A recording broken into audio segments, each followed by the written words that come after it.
এই যে নসিহতগুলো করছি, যারা আনম্যারিড, তোমার জন্য এগুলো শোনার চেয়ে বেশি দামি।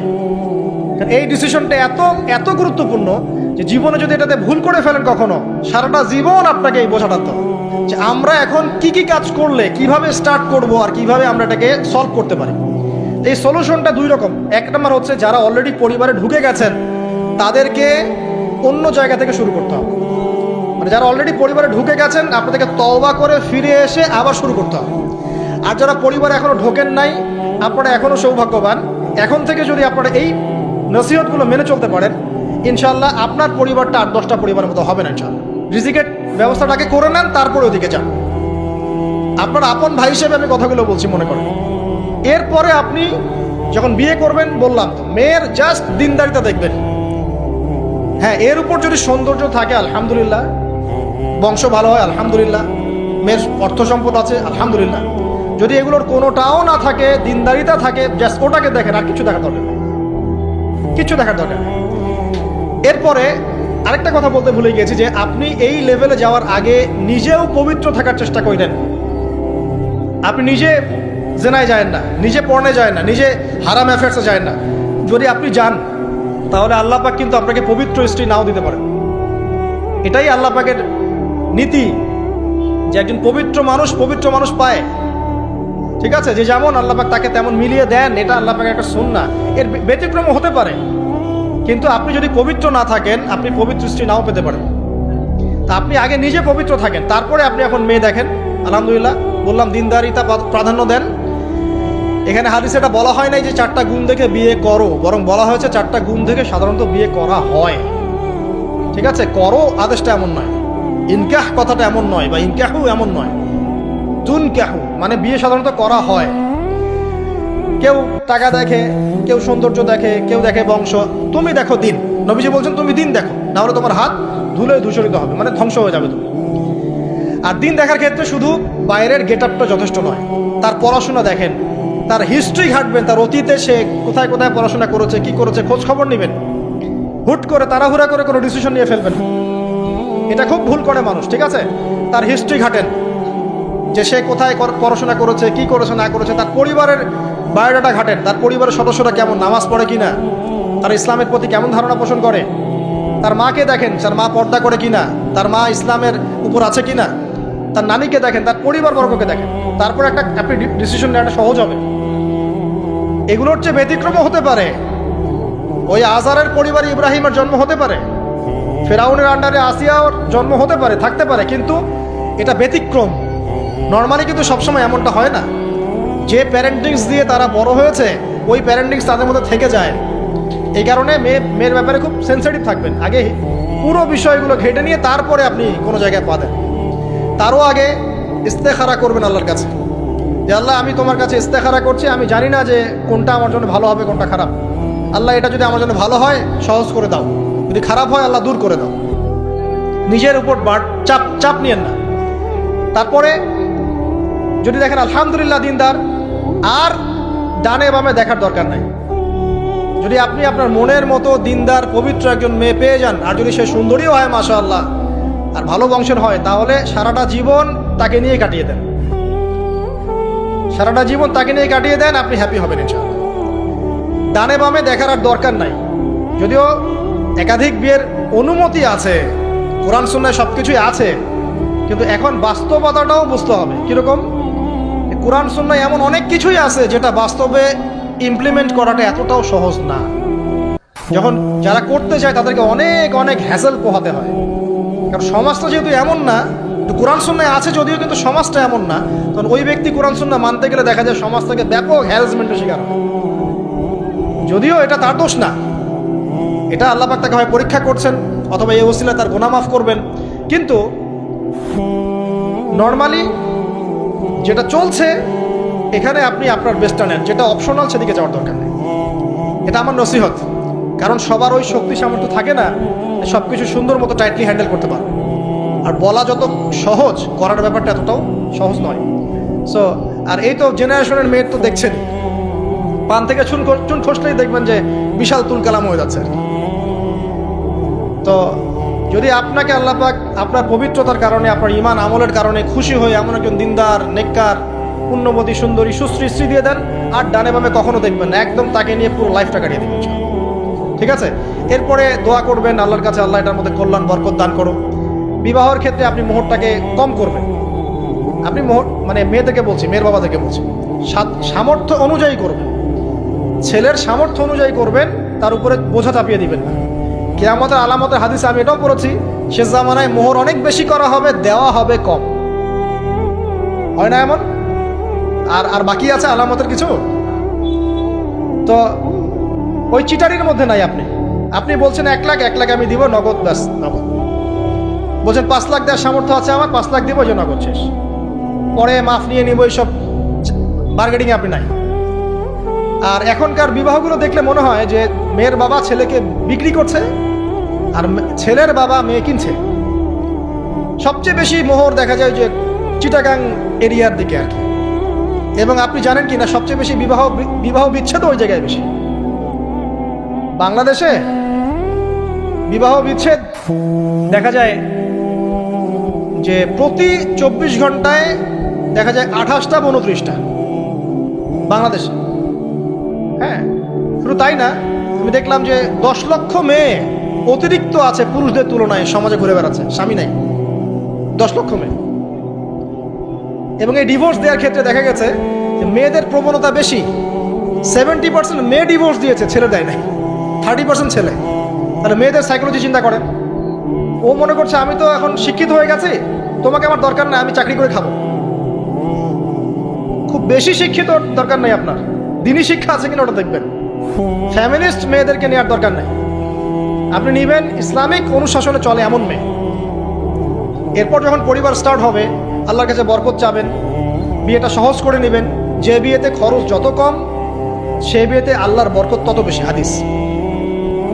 অলিমা হবে, মাশাআল্লাহ, আপনার বিবাহিত জীবন মোবারক হোক, দোয়া করি।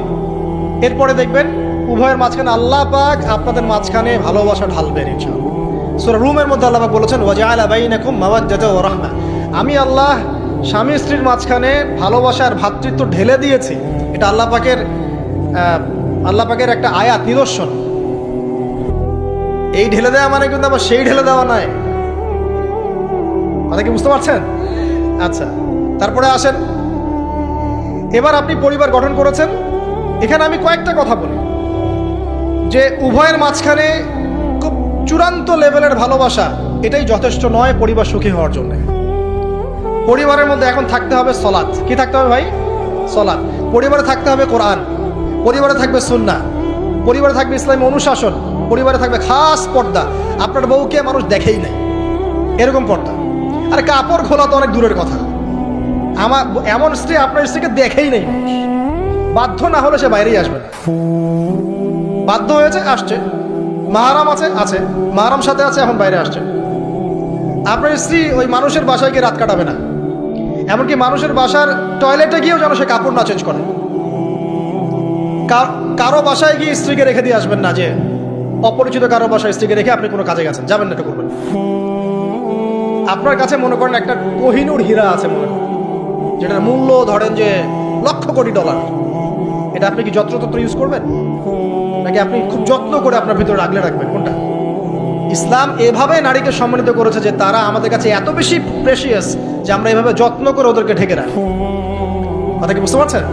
আর তোমাদের কাছে মেয়েদের দাম নাই, তোমরা ল্যাংটা হয়ে ঘোরো, তোমাদের কে বাধা দিয়েছে? ঘুরছেও তো তাই।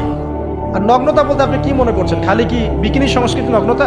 নিসাউন কাসিয়াতুন আরিয়াও তো নগ্নতা, যে নারী পোশাক পরেও নগ্ন হয়ে আছে, এটাও তো নগ্নতা। আর নবীজি বলেছেন যে আরবদের ধ্বংস, লা ইলাহা ইল্লাল্লাহ, আল্লাহ ছাড়া কোনো ইলাহ নাই। কি ভয়ঙ্কর আযাব আসছে। তার স্ত্রী যায়নাব বিনতে জাহাশ তিনি বলছেন, ইয়া রাসূলুল্লাহ আনুহলিক ওয়া ফিনা সালিহিন, আমাদের মধ্যে সলেহ সৎ মানুষ থাকা সত্ত্বেও কি আমরা ধ্বংস হয়ে যাব? নবীজি বলছেন, নাম, হ্যাঁ, ইযা কাসরাতুল খাবাস, যখন অশ্লীলতা, বেহায়াপনা, নগ্নতা ছড়িয়ে পড়বে, তখন ভালো মন্দ সব ধুয়ে ধ্বংস হয়ে যাবে। এই কারণে নিজে খুব ভালো আছি, ওরা খারাপ, ওদেরকে কিছু বলার দরকার নাই বলে ভালো হয়ে থাকার সুযোগ নাই। ওগুলো যত ছড়াবে, ভালো আলেম জালেম সব ধ্বংস হয়ে যাবে।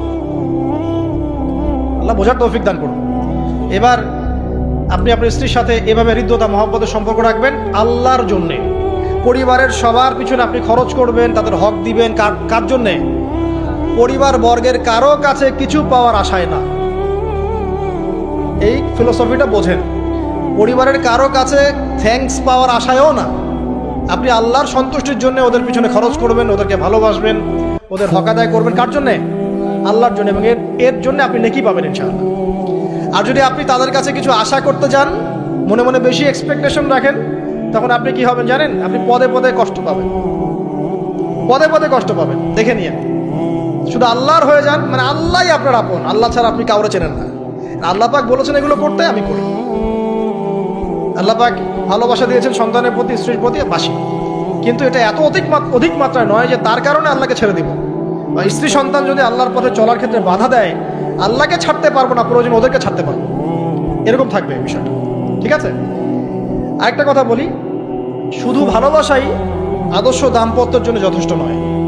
এখানে প্রয়োজন হচ্ছে একে অপরের প্রতি সম্মানবোধ থাকতে হবে, একে অপরের প্রতি বিশ্বাস থাকতে হবে। বিশ্বাস না থাকলে ওই পরিবারে শান্তি থাকে না। আপনি অনেক বড় আলেম, কিন্তু যদি আপনার স্ত্রী আপনাকে বিশ্বাস না করে, আপনি শান্তি পাবেন না। আপনি জানছেন আপনি ইনোসেন্ট, আপনি অনেস্ট, কিন্তু আপনার পরিবারের সদস্য, আপনার স্ত্রী আপনাকে বিশ্বাস করছে না, তখন আপনি পরিবারে সুখ পাবেন না। বিশ্বাস খুব ইম্পর্টেন্ট। আমি তো বলি যে ভালোবাসার চেয়ে বিশ্বাস বেশি ইম্পর্টেন্ট। কারণ আগে ঈমান না আগে আমল? কোনটা আগে? ঈমান মানে কি? বিশ্বাস না? আগে বিশ্বাস, তারপরে না আমল? ভালোবাসা একটা আমল, আর বিশ্বাসটা কি? ঈমান। আমার প্রতি যদি আপনার ঈমান না থাকে, তাহলে আপনি আমাকে ভালোবাসবেন কিভাবে? বিশ্বাস থাকতে হবে, স্বামীর প্রতি স্ত্রী, স্ত্রী প্রতি স্বামী। এবং এখানে পুরুষদেরকে সহনশীল হতে হবে, কারণ আপনার স্ত্রী সারা জীবনে আপনাকে প্রচুর পেইন দিতে পারে, এবং এটা মেয়েদের ফিতরত। এখানে সবরের জাজল্যমান দৃষ্টান্ত স্থাপন করতে হবে, নসিহত করতে থাকতে হবে, ততদিন পর্যন্ত যখন আপনি দেখছেন যে হ্যাঁ এগুলোতে কাজ হচ্ছে। যদি করতে করতে করতে করতে কাজ না হয়, দেখা যায় এই ফিতনায় জর্জরিত থেকে আপনার দিনের পথে চলাটা ব্যাহত হচ্ছে, তখন আপনার উচিত হবে আসহাবুল কাহাফের মতো চিন্তা করা। ইশারা দিলাম, যথেষ্ট। পরিবারে পর্দা থাকবে, সন্তান হবে, এখন আলহামদুলিল্লাহ সন্তানদেরকে প্রতিপালন করবেন ওই যে মা হাজেরা তার মতো, ওই যে আপনার কি বলবো, রাসূলুল্লাহ সাল্লাল্লাহু আলাইহি ওয়াসাল্লামের সাহাবায়ে কেরাম তাদের মতো করে। এমনকি আমাদের নবীজিকে তার চাচা, তার দাদারা যেভাবে লালন পালন করেছেন, ভালোবাসা দিয়ে, হৃদ্যতা দিয়ে, এভাবে সন্তানকে ভালোবাসবেন, সন্তানের কথাগুলো শুনবেন, বাচ্চাদেরকে মূল্যায়ন করবেন, বাচ্চারা কি খাবার খাচ্ছে খুব ভালো করে খেয়াল রাখবেন, বাচ্চা নেওয়ার সময় বা বাচ্চা নেওয়ার চেষ্টা করার সময় দোয়া পড়বেন, এবং সবসময় সেজদায় নামাজে দোয়া করবেন পরিবারের জন্য, বাচ্চাদের জন্য। আল্লাহ আমার পরিবারের উপর শান্তি দাও, বাচ্চাদেরকে ভালো মানুষ বানাও। রব্বানা হাব লানা মিন আজওয়াজিনা ওয়া যুররিয়াতিনা কুররাতা আয়ুন ওয়াজআলনা লিল মুত্তাকিনা ইমামা। এই দোয়া বেশি বেশি করবেন। রব্বি হাবলি মিনাস সালিহিন বেশি বেশি করবেন। আপনার একটা নেক সন্তান আগামীতে এই উম্মতের দায়িত্ব নিতে পারবে ইনশাআল্লাহ। হাজার হাজার গবাদি পশু দরকার আছে? একটা ইব্রাহিম, একটা ওমর, একটা খালিদ বিন ওয়ালিদ আপনি জন্ম দিয়ে দেখান, ওই একজনই যথেষ্ট ইনশাআল্লাহ। পারবেন না ইনশাআল্লাহ? সন্তানের কথা শুনতে হবে। প্যারেন্টিংস একটা বই আছে, বাজারে পাওয়া যায়, কিনে নেন। ওখানে প্যারেন্টিংসের অনেক টিপস আছে। সন্তান কি খাচ্ছে, কার সাথে মিশছে, কোন বন্ধুর সাথে খেলছে, আপনার কোন স্কুল কোন কলেজে পড়ছে, এগুলো খেয়াল রাখতে হবে। কোন ডিভাইস ইউজ করছে, বাসায় সন্তান কি পরিবেশ দেখে বড় হচ্ছে, পিতামাতার মধ্যে ভালোবাসা দেখে বড় হচ্ছে নাকি ঝগড়া দেখে দেখে বড় হচ্ছে, এটা খুব ইফেক্ট করে। সবচেয়ে বড় কথা, সন্তানকে পিছন থেকে আপনাকে বুস্ট আপ করতে হবে। আপনার সন্তানকে আল্লাহ পাক নির্দিষ্ট একটা প্রতিভা দিয়ে পাঠাবেন। হয় সে ভালো লিখতে পারবে, না হলে ভালো বলবে, না হলে ভালো খেলবে, না হলে কিছু একটা ভালো চিন্তা করবে, ভালো আর্ট করবে। ওর প্রতিভাকে ওর উপরে চাপিয়ে দিবেন না। ওর যে প্রতিভা আছে ওই প্রতিভা অনুযায়ী তাকে বেড়ে উঠতে দেন। হাতের আঙ্গুলগুলোকে জোর করে করে টেনে সোজা করার দরকার নাই, আঙ্গুল ভেঙে যেতে পারে। আঙ্গুলকে বাড়তে দেন। ওকে আল্লাহ পাক একটা রং দিয়েছে, একটা প্রতিভা দিয়েছে, ওকে বিকশিত হতে দেন। ওর গন্ধটা আমরা যেন পাই, ওর গন্ধ পরিস্ফুটিত হতে দেন। ওকে চাপ দিবেন না। এখনকার পরিবারে প্রচুর চাপ, দেখবেন যে সন্তানের পিতামাতারা চাপ দিতে দিতে সন্তান আত্মহত্যা করে ফেলছে, করছে না? রেজাল্ট খারাপ হলো, কি চাপ, কি করলি সারা জীবনে, এসএসসিতে এ প্লাস পাইতে পারলি না, বেচারা গলা লটকাইতে মরে গেল। কি হয়েছে? এসএসসিতে রেজাল্ট খারাপ হয়েছে তো কি হয়েছে? জীবনে এটাই সব কিছু? একটা না হয় দুর্ঘটনা ঘটে গেছে জীবনে, তাকে জীবনে নষ্ট হয়ে গেছে নাকি? পিতামাতার চাপের কারণে, এই যে চাকরি পাইস না, সারা জীবন ধরে খাওয়াইলাম পড়াইলাম, চাকরি করতে পারিস না, আমাদেরকে দেখতে পারিস না, চাপ দিতে দিতে বেচারা এখন মাদকের দিকে। পরিবারের চাপ নিতে পারে না, ওই যে মাদকের কাছে গিয়ে শান্তি খুঁজতেছে। তারপরে যে ওই যে পতিতালয়ে গিয়ে শান্তি খুঁজতেছে, গার্লফ্রেন্ডের কাছে শান্তি খুঁজতেছে। তো পরিবার থেকে চাপের এই সংস্কৃতি বন্ধ করতে হবে। পরিবারের সন্তানদেরও পিতামাতাকে চাপ দেওয়া উচিত নয়, পিতামাতার উচিত নয় সন্তানকে চাপ দেওয়া, বরং তার প্রতিভাটাকে ফাইন্ড আউট করে আপনি বিচক্ষণ বাবা হিসেবে আপনি দেখবেন যে তার প্রতিভা কোন দিকে আছে, সেদিকে আপনি তাকে নিয়ে যাবেন। আর যদি আপনি আল্লাহওয়ালা হন, দেখবেন ইনশাআল্লাহ তার প্রতিভা ইসলামের দিকেই থাকবে ইনশাআল্লাহ। ইমাম বুখারীর মায়ের কথা শোনেন নাই? তার মা সারাদিন কান্নাকাটি করে দোয়া করতো, আল্লাহ আমার ছেলেটাকে দিনের জন্য কবুল করো, আমার ছেলেটাকে দিনের জন্য কবুল করো। তার চোখের সমস্যা ছিল, তিনি চোখে ভালো করে দেখতে পারতেন না, মায়ের দোয়ার বদৌলতে আল্লাহ পাক তার চোখের সমস্যা দূর করে দিয়েছেন। এখন ইমাম বুখারী রাহিমাহুল্লাহর কিতাব সবাই পড়ছে না? একজন মায়ের তাড়না দেখেন, মা সন্তানের জন্য দোয়া করবে, আল্লাহ আমার সন্তানটাকে দিনের জন্য কবুল করো। বাবা দোয়া করবে, আল্লাহ আমার বাচ্চাটাকে দিনের জন্য কবুল করো। এই যে বাবা নূহের তাড়না দেখেন, ইব্রাহিম আলাইহিস সালামের তাড়না দেখেন, রব্বি হাবলি মিনাস সালিহিন, আল্লাহ আমাকে সুসন্তান দান করো। চাপ দিয়েন না, সন্তানের প্রতিভা অনুযায়ী আপনি তাকে বিকশিত হতে দেন, ইনশাআল্লাহ দেখবেন একদিন সে আপনার মুখ উজ্জ্বল করবে ইনশাআল্লাহ। আর চাপ দিলে কি হবে জানেন? অকালেই ঝরে পড়বে, অকালে ঝরে পড়বে, ওর মাইন্ডটা বিক্ষিপ্ত হয়ে যাবে, তখন পরিবার থেকে তার একটা দূরত্ব সৃষ্টি হবে। ওই সুযোগ শয়তান নিবে, খারাপ বন্ধুর পাল্লায় পড়বে, আয় গাঁজা একটা টান দে, আয় একটু ইয়াবা খা, একটু এটা কর সেটা কর, আস্তে আস্তে দেখবেন হারায় গেছে অন্ধকার জগৎ। অন্ধকার জগৎ একবার হারায় গেলে আর ফিরে পাবেন না। এদিকে প্র্যাকটিক্যাল কথা না ভাই, মেয়েকে চাপ দিবেন, দেখবেন যে বেঁকে বসছে। যদি ছোটবেলা থেকে মেয়েকে আপনি সুন্দর হিজাব পোশাক তরবিয়ত দিতে পারেন, এই মেয়ে বড় হয়ে ইনশাল্লাহ বেলাইনে যাবে না। ছোটবেলা থেকে ওকে যদি আপনি নায়িকাদের মতো মানুষ করেন, আর বড় হয়ে পস্তাবেন আমার মেয়ে কেন ছেলের হাত ধরে পালা গেল, এটা তো আপনার জন্য হয়েছে। ছোটবেলা থেকে এই সন্তানের অনুশাসনটাকে ঠিক করতে হবে। ওই যে বললাম, পিতা মাতা যদি দিনদার মুত্তাকি পরেজগার হয়, তাদেরকে দেখেই সন্তান শিখবে। আমরা যখন সেজদা করি, আমাদের ছেলেমেয়েরা পিঠে উপর উঠে আসে না? ওরাও দেখবেন সেজদা করার ট্রাই করে না? মসজিদে নিয়ে আসেন বাচ্চাকে, দেখবেন ও দেখে দেখে দেখছে যে কি করছে এরা, কি করছে, ও তখন নিজেও একটু হাত বাঁধার চেষ্টা করে, এমন করে দাঁড়া থাকে, খেয়াল করে নাই? হাত তুলে। বাচ্চারা দেখে শিখবে, পরিবারে দেখে বাচ্চারা শিখবে যে পিতা মাতা কেমন, কিভাবে কথা বলে, পিতা কেমন করে মায়ের সাথে কথা বলছে, মা কেমন করে পিতার সাথে কথা বলছে, সে ওইভাবেই কথা বলবে। যে পরিবারে ওমরের মতো পিতা আছে, ওই পরিবার কি খারাপ হতে পারবে? যে পরিবারে হাজরা আলাইহিস সালামের মতো মা আছে, ওই পরিবার খারাপ হতে পারে? তো প্যারেন্টিংটা ঠিক করতে হবে, নৈতিক আদর্শের সাথে তাদেরকে ভালো খাবার দিবেন, খাবারের ব্যাপারে সচেতন থাকবেন, কার্বোহাইড্রেট পাচ্ছে কিনা, প্রোটিন ঠিক মতো পাচ্ছে কিনা, ভিটামিন পাচ্ছে কিনা, হ্যাঁ ও পরিষ্কার পরিচ্ছন্ন থাকছে কিনা, পরিবারটা থাকবে নিট অ্যান্ড ক্লিন, চকচকা। এখানে যেন মানে আর বলে না যে পবিত্রতা ইমানের অর্ধেক, হাদিস আছে না? মানে পরিবারগুলো হবে নিট অ্যান্ড ক্লিন, ঝকঝকা, রুচিশীল। এখানে যেন নোংরা বিষয় না থাকে, নোংরা আবর্জনা, বাথরুম ঠিক নাই, এটা ঠিক নাই, এমন না, ঝকঝকা পরিবার। আপনার সামর্থ্য অনুযায়ী আপনি করবেন, কারণ পরিচ্ছন্ন না থাকলে বাচ্চা কাছে অসুস্থ হবে বেশি, অসুস্থ হলে পরে আপনার পেরেশানি, ওরা খাবে না ঠিক মতো, রুচি ঠিক মতো থাকবে না, বাতটা ঠিক বাড়বে না ঠিক মতো। তো পরিচ্ছন্নতার সাথে সঠিক খাবার, সঠিক প্যারেন্টিং, ইসলামিক তরবিয়ত এবং তার উপর চাপ প্রয়োগ না করে তাকে তার প্রতিভাটা বিকশিত হতে দেওয়া। চাপ প্রয়োগ না করার মানে এই নয় যে আপনি শাসনই করবেন না, পরিবারের উপর শাসন লাঠি থাকবে, কিন্তু ওটার যত্রতত্র প্রয়োগ করবেন না। যদি আপনি একদিন খুব বেশি পিটায় দেন, তারপর থেকে আপনার সন্তান আপনাকে ভয় পাবে না। কিন্তু আল্লাহ পাক কোরআনের জন্য বারবার একটা সাইকোলজি অ্যাপ্লাই করেছেন যে জাহান্নামের শাস্তি কিন্তু দিব, শাস্তি কিন্তু দিব, শাস্তি কিন্তু দিব। এই যে ভয়, আমরা কিন্তু ভয়েই জাহান্নাম থেকে দূরে আছি। তো এটা একটা সাইকোলজি। এভাবে পরিবার এগিয়ে যাবে ইনশাআল্লাহ। সন্তান বড় হবে, আপনি মিরাস, সন্তানের মিরাস ডিস্ট্রিবিউট করবেন, যার যার হক তাকে দিবেন। তারপরে পরিবারের মধ্যে আর কয়েকটা বিষয় জাস্ট শেষ করে দেই, যে পরিবারের মধ্যে নিয়মিত কোরআনের চর্চা থাকবে। সন্তান সন্ততি তারা ইসলামিক অনুশাসন পাচ্ছে কিনা, ইসলামিক পড়াশোনা করছে কিনা খেয়াল রাখতে হবে। যদি জেনারেল লাইনেও পড়ে, তারপরেও আপনি ইসলামিক টিচার দিয়ে হলেও, মাদ্রাসায় পার্ট টাইম মাদ্রাসা দিয়ে হলেও কোরআন শেখান, হিফজ করান, ওকে এদিকে করে তোলেন, ওদিকে করে তোলেন ইনশাআল্লাহ। আমরা এমন প্রজন্ম যাচ্ছি না যারা এককেন্দ্রিক, আমরা যাচ্ছি এমন প্রজন্ম যারা কোরআন সুন্নাহকে হাতে নিয়ে ওয়ার্ল্ডকে ডিল করতে পারে, ওয়ার্ল্ডকে চ্যালেঞ্জ করতে পারে। এই চ্যালেঞ্জ করতে হলে আপনাকে সব ধরনের জ্ঞান অর্জন করতে হবে। খেয়াল রাখেন পরিবারে যেন ফ্রি মিক্সিংটা না আসে, পরিবারে যেন এই যে নারী পুরুষের অবাধ মেলামেশা না আসে। বেশিরভাগ ধর্ষণ হয়েছে বাংলাদেশে কাছের মানুষদেরকে দিয়ে, চাচার মাধ্যমে, মামার মাধ্যমে, কাজিনের মাধ্যমে, খালাতো ভাইয়ের মাধ্যমে, ফুফাতো ভাইয়ের মাধ্যমে, কাছের মানুষদের দ্বারা বেশি রেপ হয়েছে বাংলাদেশে। জরিপ পরিসংখ্যান দেখেন। অতএব ইসলাম যে বলেছে পর্দার বিষয়, এটা এমনি এমনি বলে নাই। ও কাজিন হয়, ওর সামনে এত ইয়া করার কি আছে, এইসব কনসেপ্ট চলবে না।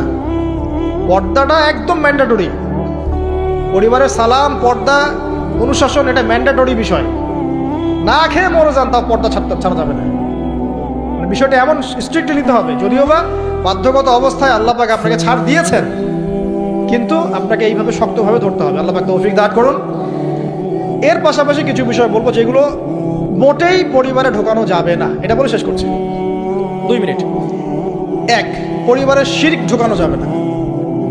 শিরক কি কত প্রকার, এটার জন্য কিতাবুত তাওহীদ নামে একটা বই আছে, পড়েন, ইনশাআল্লাহ পারবেন। পরিবারে বেদাতি আমল ঢোকানো যাবে না। 2, 3, পরিবারে হারাম রিজিক ঢুকানো। পরিবারে হারাম রিজিক ঢুকবে, ওই হারাম রিজিকের মানে টাকা দিয়ে আপনার রক্ত মাংস তৈরি হবে, এই রক্ত মাংস কিন্তু আল্লাহর অনুগত হবে না, ইল্লা মাশাআল্লাহ।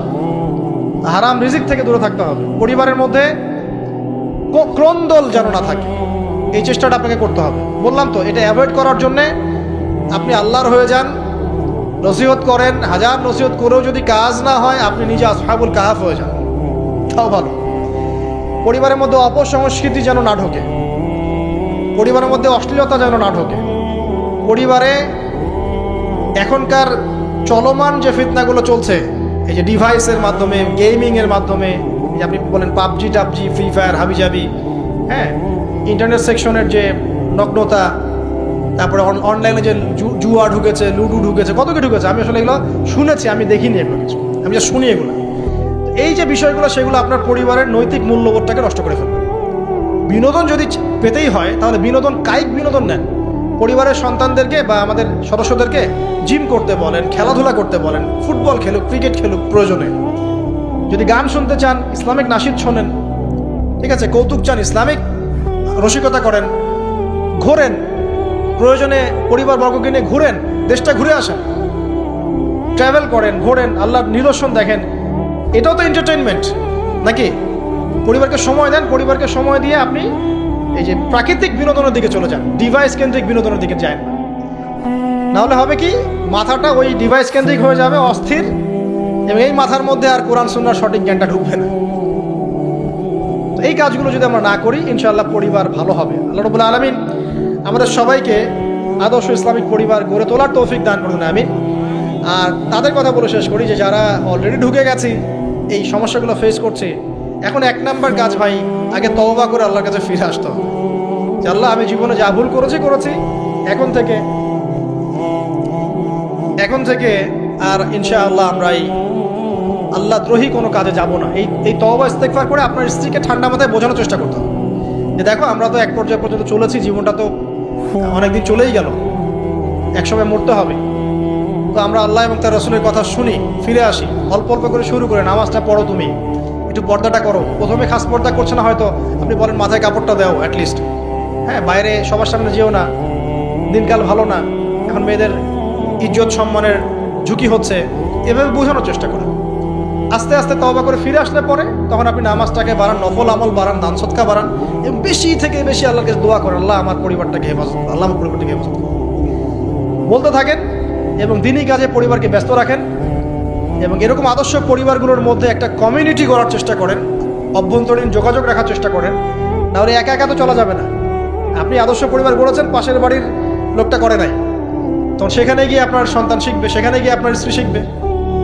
দিনই পরিবারগুলোর মধ্যে একটা হৃদ্যতা, ভালোবাসা এবং নেটওয়ার্কিং তৈরি করেন। পাশাপাশি দিনই প্রতিষ্ঠান গড়ে তোলেন, প্রতিষ্ঠানের মাধ্যমে কিন্তু পরিবারের লোকজনের সাথে দেখা সাক্ষাৎ হবে, অনেকগুলো পরিবার সেখানে বাচ্চা কাচ্চা ভর্তি করা হবে, সেখানে দেখবেন একটা কমিউনিটি আপনি পাচ্ছেন। এভাবে শেষ করে দেয়, এভাবে তাওহীদের চর্চা 1, সুন্নতের প্রতিষ্ঠা 2, 3, হালাল রিজিক, 4, হৃদ্যতা, ভালোবাসা, 5, সবর, ধৈর্য, 6, আল্লাহর কাছে দোয়া, বেশি বেশি দোয়া, 7, কি পর্দা, 8, অপসংস্কৃতির প্রতিরোধ, ঠিক আছে, 9, সন্তানদেরকে আগামী প্রজন্মে, আগামী মুসলিম জেনারেশনকে লিড দেওয়ার মতো করে তৈরি করা, আর 10 মনে করেন আমাদের মেয়েদের দিকে, স্পেশালি মেয়ে, শিশু, কন্যা হোক, মেয়ে হোক, বোন হোক, মা হোক, তাদের দিকে স্পেশাল নজর রাখা। এই কাজগুলো করার মধ্য দিয়ে ইনশাআল্লাহ তাআলা আমরা ব্যক্তিগত পর্যায়ে আপোষে একটা আদর্শ পরিবার জান্নাতের টুকরা করতে পারবো ইনশাআল্লাহ আযজা ওয়া জাল। এবং এই টুকরাগুলো যখন একে অপরের সাথে কানেক্টেড থাকবে তখন আদর্শ সমাজ হবে ইনশাআল্লাহ। যখন এরকম করে পরিবারগুলো গড়ে উঠবে তখন সমাজের কাঠামো চেঞ্জ হয়ে যাবে। আর ওই সমাজকে দিয়ে আপনি ইনশাআল্লাহ ইসলামিক কোনো রেভলিউশন প্রতিষ্ঠা করতে পারবেন, আদারওয়াইজ হয়তো পারবেন না। এর বিপরীতে যা আছে সবই শয়তানের কাজ, জাহেলিয়াত, ফাসেকি, জুলুম, অন্যায়, পাপাচার। এগুলো থেকে সম্পূর্ণ তওবা করে আল্লাহ পাক আমাদেরকে জান্নাতি আদর্শ পরিবার গড়ে তোলা তৌফিক এনায়েত করুন, আমিন।